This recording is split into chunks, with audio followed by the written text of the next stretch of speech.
Je crois que j'ai trouvé mon coup de cœur horloger de l'année, mais c'est encore pas une montre suisse. Bon, vous devez sûrement vous demander quel est cet accoutrement ridicule. Pour tout vous dire, je crois que j'ai trouvé ma montre coup de cœur de l'année et j'avais vraiment l'impression qu'elle allait avec tout. Alors j'ai voulu l'essayer avec n'importe quoi. Mais avant de commencer cette vidéo, je pense qu'il faut que je trouve la tenue parfaite pour aller avec cette montre.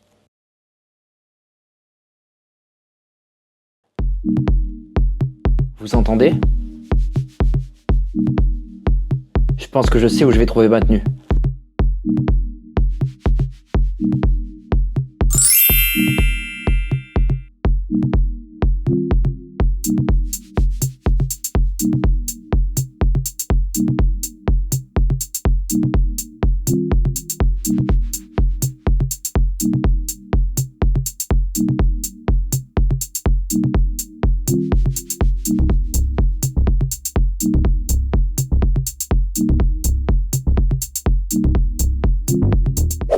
Et nous voici en présence de la Saint-Martin SN008C dans sa couleur grise.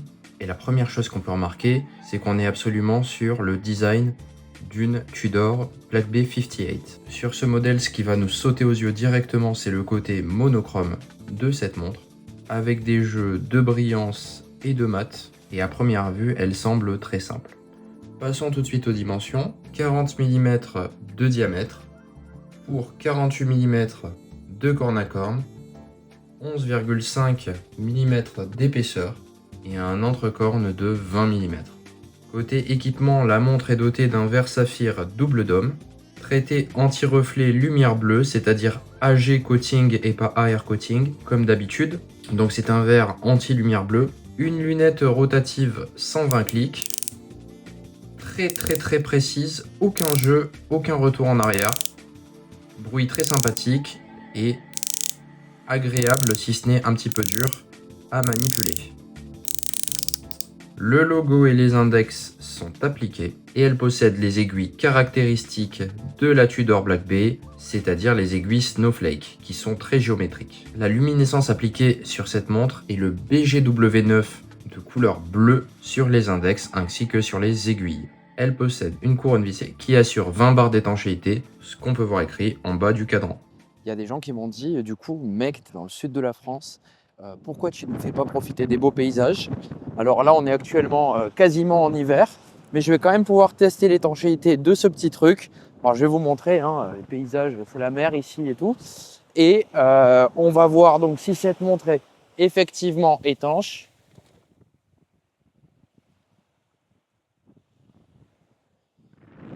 Elle l'est. Regardez, elle est vivante. Par contre, pas mes pieds. D'ailleurs, je voulais faire un point sur l'étanchéité des montres, parce que vous êtes plusieurs à me faire remarquer que vous n'êtes pas certain de la fiabilité des montres chinoises par rapport au fait de plonger, de les mettre dans l'eau, alors qu'elles affichent ouvertement 10 ATM, 20 ATM, 30 ATM de résistance à l'eau.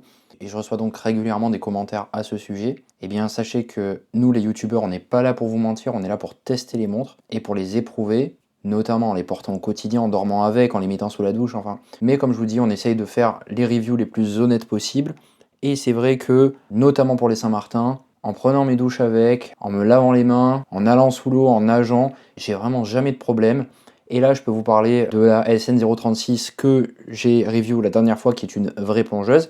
Mais je peux vous parler aussi de mes autres montres qui sont étanches plutôt à 20 ou 10 ATM. J'ai vraiment jamais de soucis, jamais d'eau qui rentre dedans.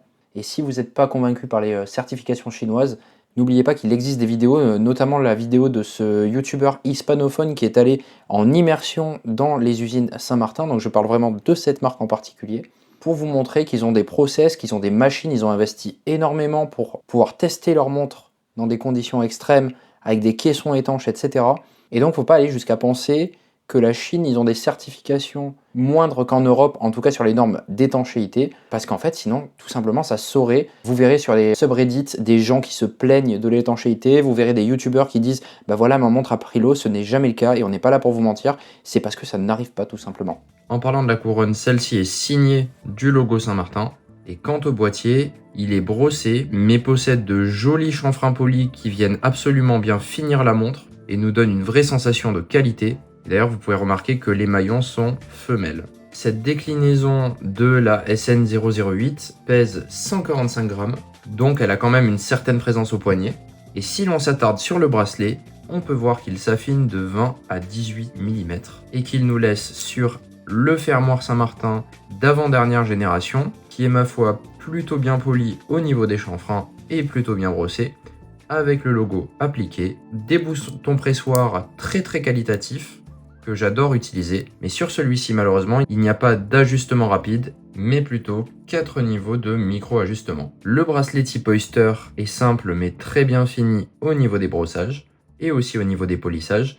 D'ailleurs, les maillons sont vissés pour plus de sécurité. Je ne l'ai pas précisé plus tôt, mais les éléments du fermoir sont solides et quand on retourne la montre, le caseback est absolument insipide, il ne s'y passe absolument rien, c'est un petit défaut de cette montre. Et il n'y a pas de système de quick release sur le bracelet. Deuxième chose qu'on pourrait regretter.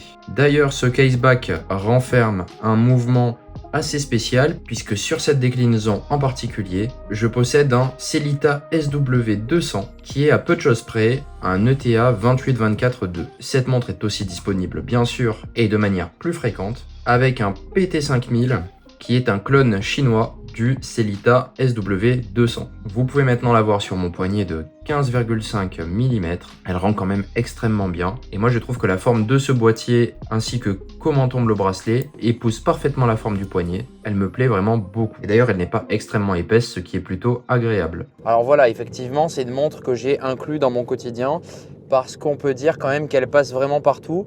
Je peux la mettre avec n'importe quelle tenue, dans n'importe quelle situation. Moi, ces 200 mètres de résistance à l'eau, ils me conviennent parce que ça me permet de l'amener vraiment partout. Et puis mine de rien, elle a quand même un mélange entre des côtés mat et des côtés brillants qui moi me plaisent beaucoup. Le mélange des deux, je trouve quand même qu'il est assez intéressant à regarder, notamment dans les moments comme ça où j'ai une lumière magnifique et que je peux regarder les reflets sur ma montre. Et finalement, je la trouve même pas si monotone que ça.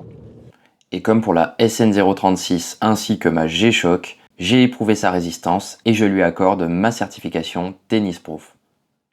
Donc voilà, comme vous l'avez vu avec ma review assez honnête, cette montre m'a beaucoup plu. Je sais que le concept d'hommage ne parle pas à tout le monde, chacun ses goûts. Ce qui est sûr, c'est que je vais essayer d'en discuter avec vous ainsi qu'avec d'autres créateurs de contenu au plus vite sur la chaîne afin de débunker certaines fausses idées à propos de ce type de montre. D'ailleurs, je comptais faire un petit point sur le fait que cette montre soit un hommage. Effectivement, c'est un hommage, comme je vous l'ai dit, à la Tudor Black Bay 58. Cependant, ce qu'elle vient apporter de différent, c'est que effectivement, il existe une déclinaison de la Black Bay 58 en gris, mais ce n'est pas les mêmes couleurs. Et ce qui est assez intéressant, c'est que du coup, quand vous allez vous balader pour trouver les déclinaisons de cette montre qui existe chez Saint-Martin, et bien effectivement, vous allez pouvoir trouver des couleurs qui n'existent pas forcément sur la montre originale. Donc, c'est la petite plus-value qu'ils apportent qui fait qu'on n'est pas sur de la copie extrêmement one-one, mais qu'on a un petit truc en plus à aller chercher une montre de la marque Saint-Martin pour ce modèle-là. D'ailleurs, moi, elle me fait plus penser à la nouvelle Certina DS Action Diver en 38 mm en titane avec ses index bleu clair. Et là où il va y avoir un rappel avec la SN008C, c'est que bon voilà, comme vous pouvez le voir, on est aussi sur la Saint-Martin sur une plongeuse toute grise. Et là, avec la luminescence de la Saint-Martin, on a une couleur qui est proche de la couleur des index de la Certina. Moi, je trouve que c'est plutôt pertinent de les comparer. En tout cas, elles me font penser l'une à l'autre. On n'est pas du tout sur la même chose, bien évidemment, mais ça reste des plongeuses bon marché. Bien sûr, pas dans les mêmes ordres de prix, avec des tons assez monochromes et bien sûr, un mouvement automatique. Pour acheter cette montre, rien de plus simple, vous pouvez vous rendre sur le site skbwatches.com et chercher 1958 Vintage. C'est comme ça que je l'ai trouvé en tout cas sur le site. Vous trouverez la version améliorée de la Saint-Martin 1958 Vintage. En fait, ça veut dire Black Bay 58, très clairement, puisque cette montre est un hommage à la Tudor Black Bay 58. Elle existe dans des variations de bleu, de noir, celle-ci vraiment en mode Black Bay, bien sûr, en coffee, en green et surtout en grey comme je l'ai prise. Et pour certaines, vous avez la déclinaison SW200 qui est très sympathique. Vous pouvez avoir carrément le mouvement original et non pas le clone chinois qui vous pourrez vous renseigner quand même sur les subreddits correspondants et très fiable. Vous pouvez la choisir avec ou sans logo bien sûr sur certaines couleurs, sur même toutes les couleurs j'ai l'impression. Et elle est affichée au prix de 231,88 € avec le PT5000. Mais si vous décidez de la mettre au panier et d'ajouter mon code BR15, vous aurez 12,93 € de réduction, soit un total de 218,95 € pour cette montre à un prix très correct. Donc n'oubliez pas mon code BR15 pour économiser un max d'argent. En tout cas, n'hésitez pas à me dire ce que vous pensez des montres monochromes dans les commentaires, ça m'intéresse, moi qui ai plutôt l'habitude d'acheter des montres assez colorées.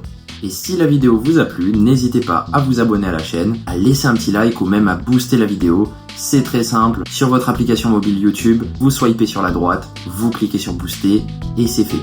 C'est peut-être qu'un tout petit geste pour vous, mais ça permet de mettre mes vidéos en avant et de faire connaître le monde de l'horlogerie à plus de personnes. Et bien sûr, je vous laisse ici avec une autre review de plongeuse Saint-Martin très cool. C'était Bouton Rouge, fin de transmission.